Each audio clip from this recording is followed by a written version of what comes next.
Bienvenidos a nuestro programa Perfiles Judeo-Españoles.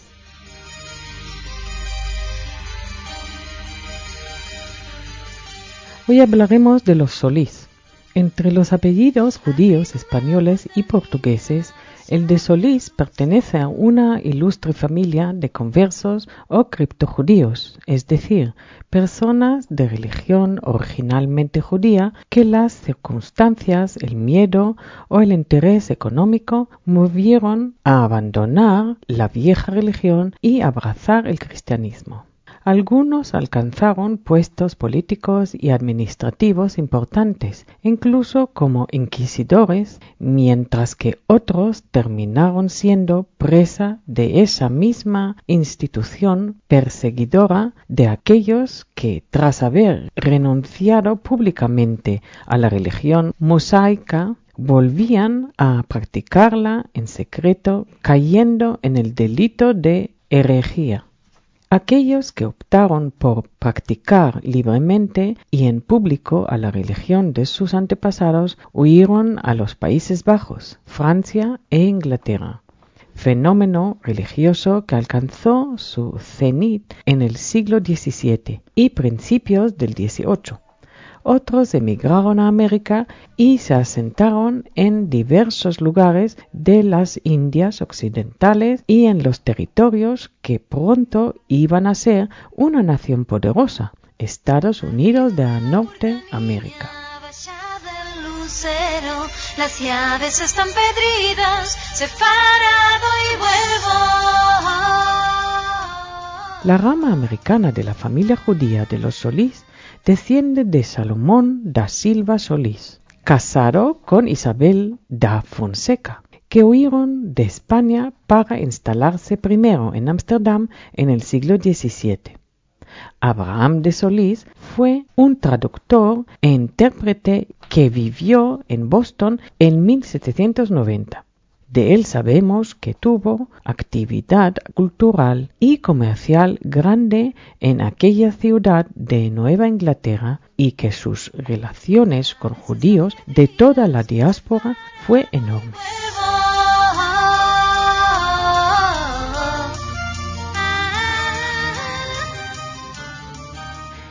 David Hayas Solís fue otro importante miembro de esta familia.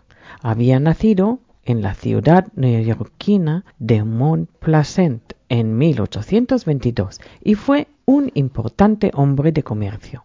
A él se debió la fundación y mantenimiento de instituciones religiosas judías, así como también la creación de la infraestructura educativa judía y de instituciones de caridad en Filadelfia y Nueva York, especialmente del Bnei Yerushalayim Educational Institute en 1854 y la congregación Shaarei Israel de Nueva York, así como del Fondo de Caridad Hebrea y la creación de la Jewish Publication Society en 1845.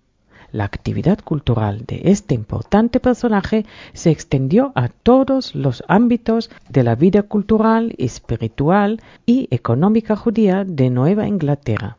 La Hebrew Educational Society, creada en 1848, todavía sigue dando sus frutos en la ciudad de Filadelfia. David Hayas Solís fue un vigoroso seguidor de Yitzhak Lezer, organizador y primer presidente de la congregación Beit El Emet, Filadelfia, en 1857. Cuando las placas de la Biblia de Lezer fueron destruidas por el fuego, Solís encabezó una subscripción para reemplazar lo perdido. Fue también un ardiente defensor de los movimientos anti-esclavitud, entre otras actividades filantrópicas. Fue en todo el ámbito de su vida social un filántropo y un hombre enamorado de su judaísmo.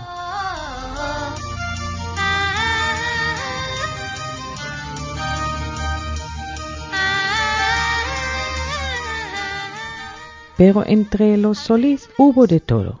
Eleazar da Solís fue un fraile judío y teólogo y predicador que vivió en Ámsterdam en 1656. Y sin embargo, su hermano Simão Piraeus da Solís fue quemado en la hoguera por la Inquisición de Lisboa en 1631. Otro miembro del apellido fue Marqués de Montfort. No referimos al Francisco da Silva y Solís, que ostentó un alto cargo militar en tiempos del emperador Leopoldo I y cuya acción ayudó en la derrota del mariscal de Richelieu de Créqui en 1673. Después, viendo ya cerca el final de su vida, se retiró a la ciudad de Amberes, donde profesó públicamente su judaísmo. Jacob da Silva Solís. Este personaje fue hijo de Salomón da Silva Solís y de Benveneda Enríquez Valentine. Nació en Londres en 1780. Era descendiente de Salomón da Silva Solís e Isabel da Fonseca, hija del marqués de Turín y conde de Villarreal y de Montreuil. Ambos tuvieron que huir a Ámsterdam para ponerse fuera del alcance de la Inquisición y se casaron como judíos en la sinagoga de Ámsterdam hacia 1670. La tradición familiar cuenta que en 1760 la rama católica de la Casa de Turín y Villarreal se extendió. Le ofrecieron la sucesión al abuelo de Jacob da Silva Solís bajo la condición de que se hiciera católico, pero no aceptó la propuesta. Y el embajador de Turín en Portugal exclamó: «¿Estás loco? ¿Cómo renuncias a una de las más altas dignidades de Europa?». A lo que contestó da Silva Solís: «No ya Turín, sino que ni por toda Europa traicionaría yo la fe de mis padres, y tampoco lo haría mi hijo Salomón». En 1803 Solís viajó a los Estados Unidos, donde se casó con Charity, hija de David Ayas. Ahí participó en los negocios con su hermano Daniel en Nueva York y en Nueva Orleans, y siendo tiempo de Pesaj, al ver que en la ciudad no había panadería judía ni sinagoga, creó ambas instituciones.